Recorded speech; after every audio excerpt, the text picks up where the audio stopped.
20 March শুক্রবার কলকাতার প্রজ্ঞান ভবনে বিশ্ব শোক দিবস যথাযথ মর্যাদায় উদযাপিত হয়। এই তাৎপর্যপূর্ণ ও অনুপ্রেরণামূলক অনুষ্ঠানে বিশিষ্ট ব্যক্তিবর্গ, আধ্যাত্মিক নেতৃবৃন্দ এবং সম্মানিত অতিথিবৃন্দ উপস্থিত ছিলেন। অনুষ্ঠানে সুখ, শান্তি এবং সামষ্টিক কল্যাণের গুরুত্ব নিয়ে গভীর আলোচনা করা হয়। অনুষ্ঠানে প্রধান অতিথি হিসেবে উপস্থিত ছিলেন পরম পূজ্য ভিক্ষু বিশ্বজিৎ ভিক্ষু, যিনি একজন সম্মানিত আধ্যাত্মিক ব্যক্তিত্ব। এই উপলক্ষে তাকে প্রজ্ঞান ফাউন্ডেশনের পক্ষ থেকে মর্যাদাপূর্ণ ধর্মদূত অ্যাওয়ার্ড প্রদান করা হয়। তার উপস্থিতিতে অনুষ্ঠানে এক বিশেষ আধ্যাত্মিক আবহ সৃষ্টি করে এবং তার ব্যক্তিত্বে অন্তরের শান্তি, করুণা ও সচেতন জীবনযাপনের মাধ্যমে প্রকৃত সুখ অর্জনের ওপর জোর দেওয়া হয়। অনুষ্ঠানে অন্যতম আকর্ষণ ছিল দ্য রেইনভেশন অফ হ্যাপিনেস গ্রন্থের আনুষ্ঠানিক প্রকাশ। প্রজ্ঞান ফাউন্ডেশনের সভাপতি ডক্টর সুরেশ কুমার আগরওয়াল এবং ইঞ্জিনিয়ার রাম রতন আগরওয়াল যৌথভাবে এই গ্রন্থটি রচনা করেন। বইটিতে সুখের গভীর তাৎপর্য এবং একটি সুষম ও অর্থবহ জীবন অর্জনের বিভিন্ন দিক নিয়েও আলোচনা করা হয়। এই অনুষ্ঠানে উপস্থিত ছিলেন বহু বিশিষ্ট ব্যক্তিত্ব। তাদের মধ্যে উল্লেখযোগ্য ডক্টর শাহিদুল ইসলাম, প্রফেসর প্রতাপ রঞ্জন দাস, অ্যাডভোকেট মাসুদ করিম, প্রাক্তন সহকারী পুলিশ কমিশনার সলিল কুমার রায়, ডক্টর এপি মৌর্য ভিক্ষু, ঋদ্ধি পাল, বোধিজ্যোতি ভিক্ষু, সুরভ পাল ভিক্ষু, মহেশ বর্মা, প্রজ্ঞান ফাউন্ডেশনের CEO Chandan Agarwal, doctor Shailesh Basu, Gita Sinha, doctor Namita Chakraborty, Sarita Jaiswal, doctor Arijit Niyogi, advocate Basudeb Agarwal, Jyotsna Dutta, Anita Saha, Ratna Sen, Suresh Gupta সহ প্রমুখেরা। উপস্থিত বহু অতিথি তাদের বক্তব্যের মাধ্যমে সুর, সামাজিক সম্প্রীতি এবং একটি উন্নত সমাজ গঠনে সম্মিলিত চেতনার গুরুত্ব তুলে ধরেন।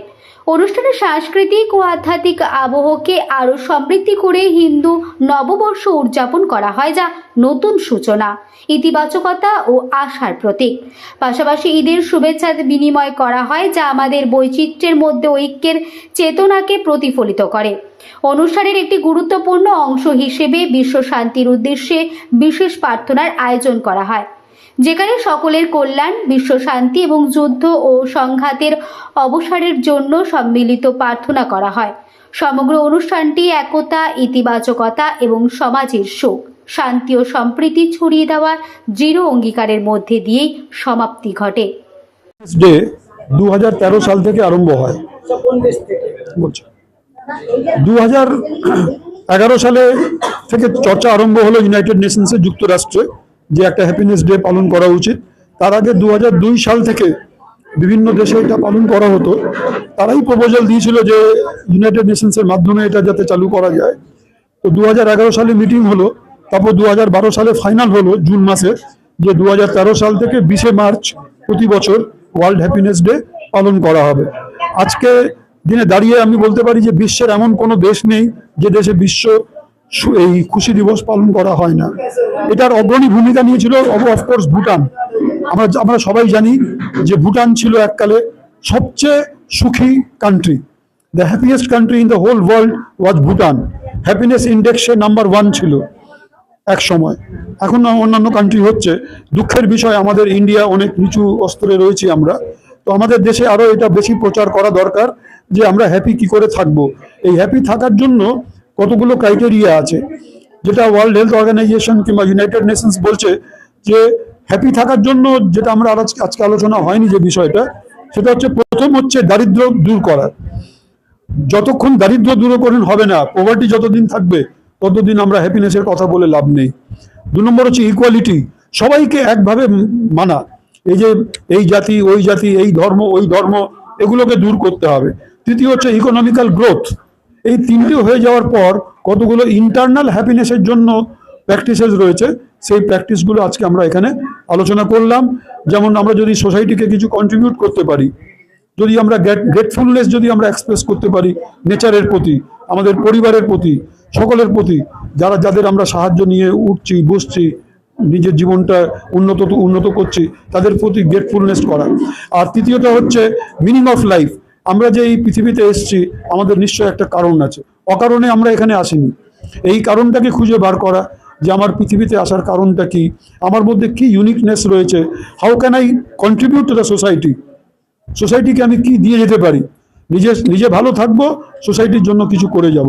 এই যদি আমরা পালন করতে পারি তাহলে আমরা পার্মানেন্টলি হ্যাপি থাকতে পারবো। আজকের দিনে সমাজকে বলবো যে আপনারা আপনাদের যে ক্ষেত্রে যারা রয়েছেন সেই ক্ষেত্রে থেকে, সেই ক্যারিয়ার ফিল্ডে থেকে ওই ক্যারিয়ারটাকে আরো কি করে ভালো করা যায়, সেই স্কিল আরো কি করে ভালো করা যায় তার উপরে নজরটা দিন। আর সেকেন্ড যেটা খুব ইম্পর্টেন্ট জিনিস, সেটা হচ্ছে আজকাল এই সোশ্যাল মিডিয়ার যুগে বিশেষ করে যুব সমাজ আমরা ডিস্ট্রাকশন হয়ে যাচ্ছি এটার জন্য, এবং এই ডিস্ট্রাকশনের জন্য আমরা ইমোশনালি অনেক উইক হয়ে যাচ্ছি। ভাবনাত্মক দিক থেকে আমাদের ভাবনাটা, আমাদের যে ফিলিংসটা অনেকটাই আজকাল আমাদের সেই আগেকার মতন নেই। তো ফিজিক্যালিও আমাদের সোশ্যালি কানেক্টেড থাকা ততটাই প্রয়োজন। আমি ডক্টর সুরেশ কুমার আগরওয়াল, প্রজ্ঞান ফাউন্ডেশনের চেয়ারম্যান। Thank you. দেখুন, এই হ্যাপিনেস ডে উদযাপনের মধ্য দিয়ে মানুষের কাছে আনন্দের বার্তা পৌঁছে দেওয়ার একটা শুভ প্রয়াস, যেটা প্রজ্ঞান ফাউন্ডেশন করছেন। এবং আমি কৃতজ্ঞ যে এই সুন্দর সুচারু প্রোগ্রামের মধ্য দিয়ে সমাজের বিভিন্ন শ্রেণীর কাছে আজকের দিনের গুরুত্ব এবং সুখে থাকা, আনন্দে থাকা, নিজে এবং বাড়ির সবাইকে আনন্দে রাখার যে প্রেসক্রিপশন, সেটা খুব ভালোভাবে মানুষের কাছে পৌঁছে দেওয়ার জন্য একটা শুভ প্রয়াস, শুভ উদ্যোগ।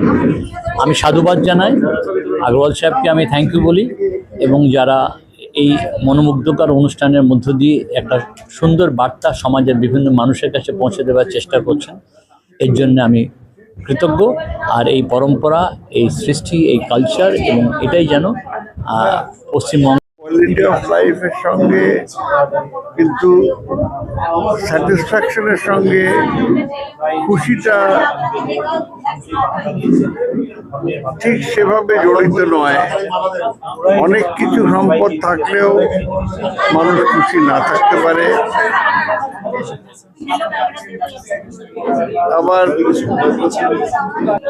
মানুষের ভেতরের যে আত্মার আনন্দ, সেটার সঙ্গে পার্থিব সম্পদের কোনো মিল নেই। কাজেই কোয়ালিটি অফ লাইফ বা হ্যাপিনেস ইন্ডেক্স বলতে যেটা বোঝানো হয়, তার সঙ্গে আত্মিক খুশির যোগাযোগটা কিন্তু সেভাবে নয়, সেভাবে মেজার করা যায় না। লাভ করে আরো যেন আমরা হ্যাপিনেস ভাবে যেটা মেডিটেশন, যে যোগা এবং মেডিটেশন ভাবে আমরা যেন এই শিক্ষাটা লাভ করতে পারি, এবং যে সম্মুখ জ্ঞানের এই যে প্রজ্ঞা, যেটাকে জ্ঞান উৎপন্ন করে আমরা যেন বুদ্ধের ধর্ম প্রচার করতে পারি। যেটা বুদ্ধের ধর্ম প্রচার হচ্ছে কি মানবের ধর্ম প্রচার। এটা বুদ্ধ শব্দের অর্থ আমরা যেমন দেখি, বুদ্ধ শব্দের অর্থ হচ্ছে জ্ঞান। জ্ঞান মানে কি প্রত্যেকের মধ্যে জ্ঞান আছে, সেটাকে প্রজ্বলন করা, মানে আত্মাদীপা ভাবা, মানে কি স্বয়ং দীপকে প্রজ্বলন করা, সেটাই বুদ্ধ শিক্ষা দিয়েছেন। তো সবাই আমরা বুদ্ধের অনুসারী, কেননা বুদ্ধ যে প্রাকৃতিক ধর্ম দিয়েছেন, এটা কোনো ধর্ম বর্ণ নেই এখানের মধ্যে। প্রত্যেকের জন্য যে কোনো ধর্ম বর্ণ সবাই এসে বুদ্ধের শিক্ষা লাভ করতে পারে এবং যোগা এবং মেডিটেশন করতে পারে। কারণ আমার নাম ভিক্ষু বিশ্বজিৎ, অ্যাসিস্ট্যান্ট সেক্রেটারি বৌদ্ধ ধর্মাঙ্গ সভা অফ ইন্ডিয়া এবং ভারতীয় সংঘরাজ ভিক্ষু মহাসভা ট্রেজারার। আমরা তৈরি করব, আমরা নিজেরাই নিজেদেরকে ওই ফর্মুলা CGM মানে কন্ট্রিবিউশন, গ্র্যাটিটিউড এবং স্যাটিসফ্যাকশন, এইটা আমরা ফলো করে আমরা হিসেবে রাখতে পারি। আর কবি ঠাকুরকে তো আমি শুনিয়েছি আগে, যে আমাদের বিশ্বকবি রবীন্দ্রনাথ ঠাকুরের উনি কীভাবে নিজেকে, উনি আগেই বলে গেছেন যে কীভাবে একটা দিন শুরু করা যায়, সে সম্বন্ধে আপনি আগেই শুনিয়েছেন।